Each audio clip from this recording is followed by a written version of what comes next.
6, 7? 6, 7? Now, if you are over the age of 20 years, you must be thinking, I've finally lost it. You're wondering I'm giving you some coordinates, or if I'm confused about time, 6 p.m., 7 p.m.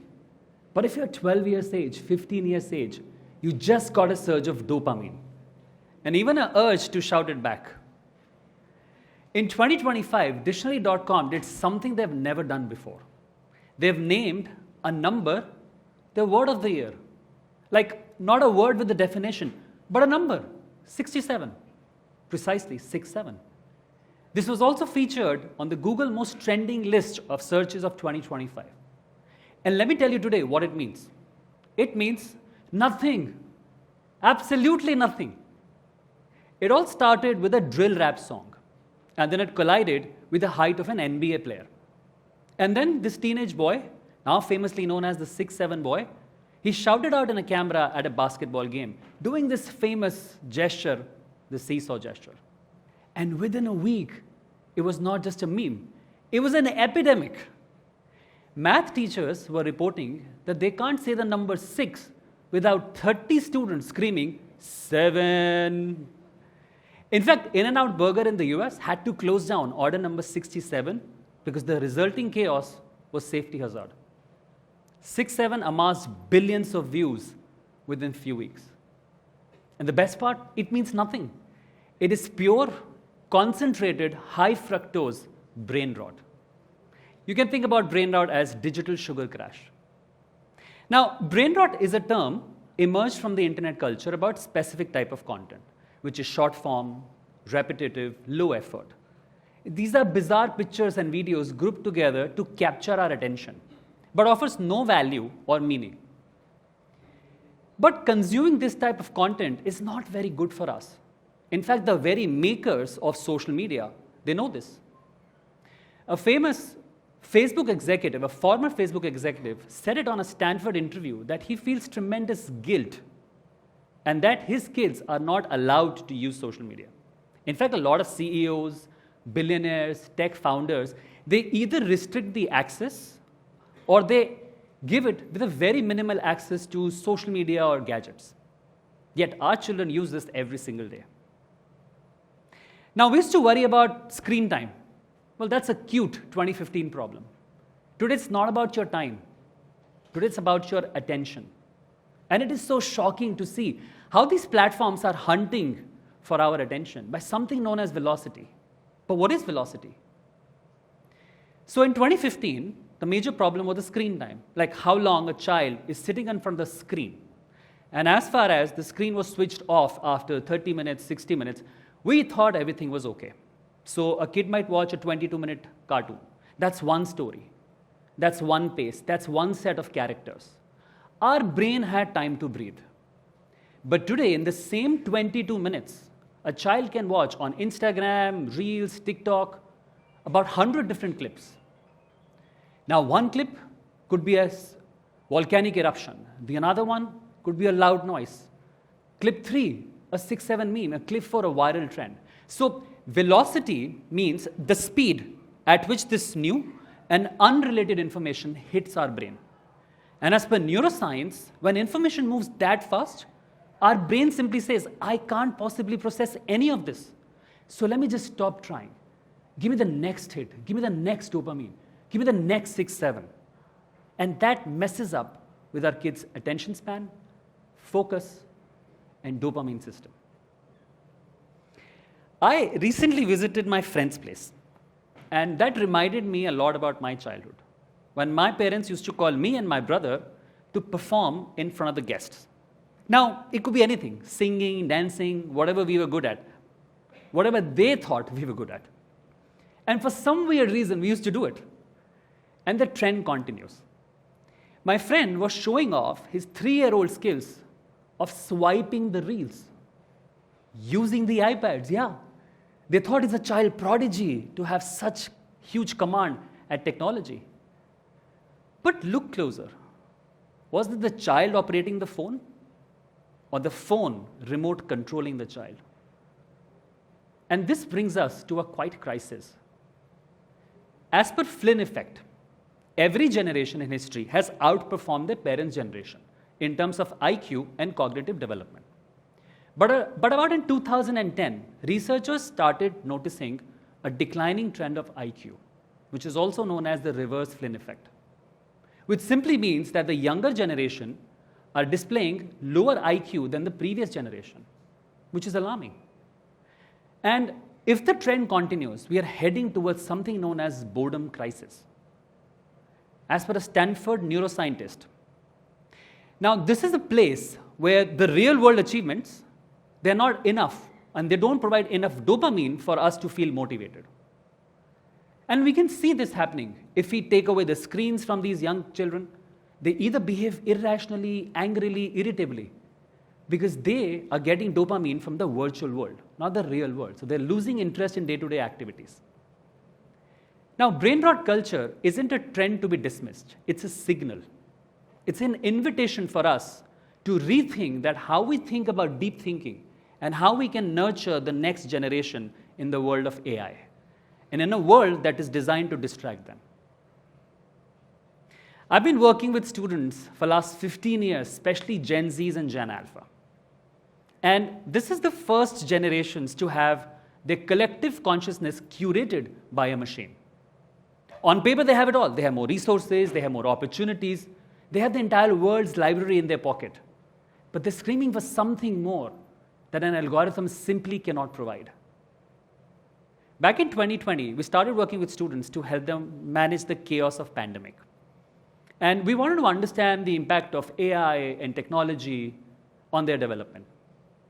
And we wanted to help them bring back their attention and focus, and also to find meaning to their life.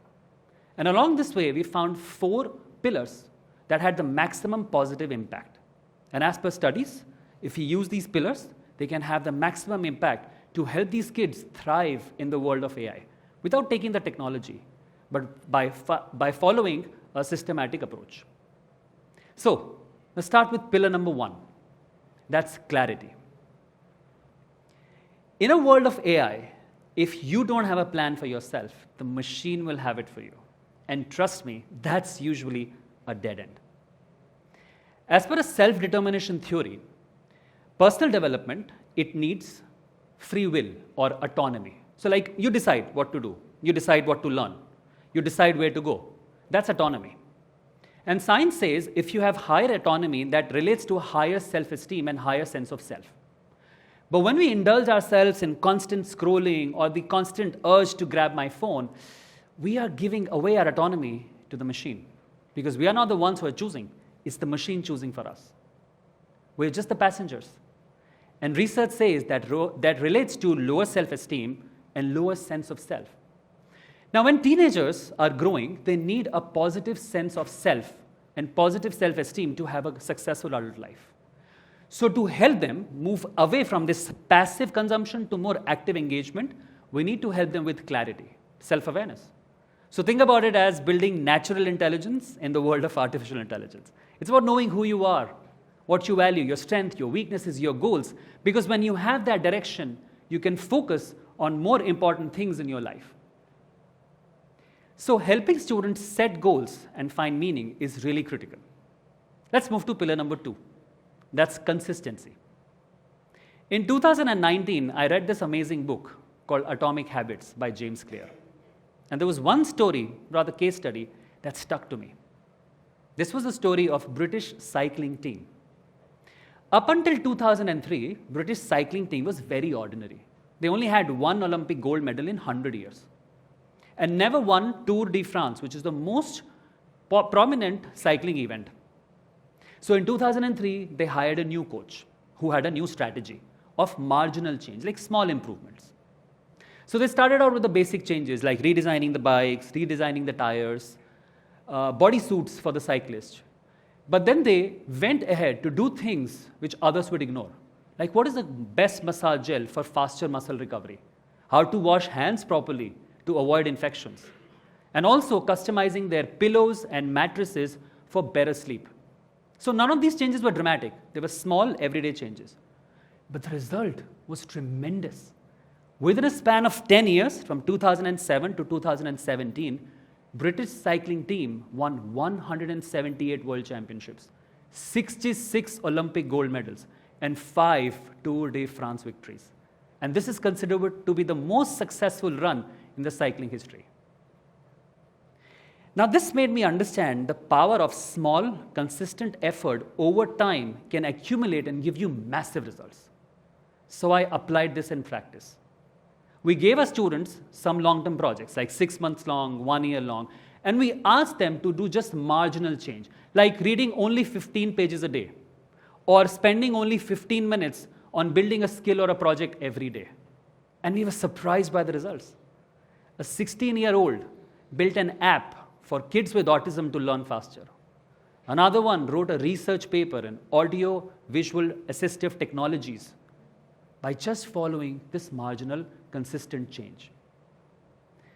If you think about it, when the Instagram algorithm, the whole world wants us to be instant, our life is actually slow. To build a friendship, to learn an instrument, to build a business, you need consistent time. So helping our next generation learn consistency is super important. Which brings me to the third pillar, which is coaching. Teen brains or teens cannot structure their life without external help. That's because their prefrontal cortex is not yet fully developed. And the time it develops is about mid-20s. So during that time, they need scaffolding. They need external help. And coaching is the best way to help them, human coaching with mentorship and teachers. Because they act as the external prefrontal cortex for them to make sense of their life, to create logic in their life. In fact, the role of teachers should evolve from just teaching or giving facts or being a fact checker to being mentors. Because AI can give you a million facts, but it still can't pat on your back when you fail. So helping students find the right coaches and mentors is the third pillar. Which brings me to the last pillar, fourth one. That's community, or I should say the right community. The basic fundamental need of human is belonging. And if you think deeply about it, all these young kids shouting 6, 7, it's a way for them to be a part of a community and want to hear an echo back which says, I hear you, I see you, I belong to your world. We're seeking community and groups. And what we have observed when students they work in groups, their performance increases significantly. And that's not just observation, it's called a concept of collective intelligence. A research at MIT says that groups with high social intelligence outperform most talented people working solo. And that's something called Kohler effect in action. We are biologically wired to do hard things when we are in a group of people who hold us accountable to a higher degree. But the question is, what kind of a community is this? Meaningless or meaningful?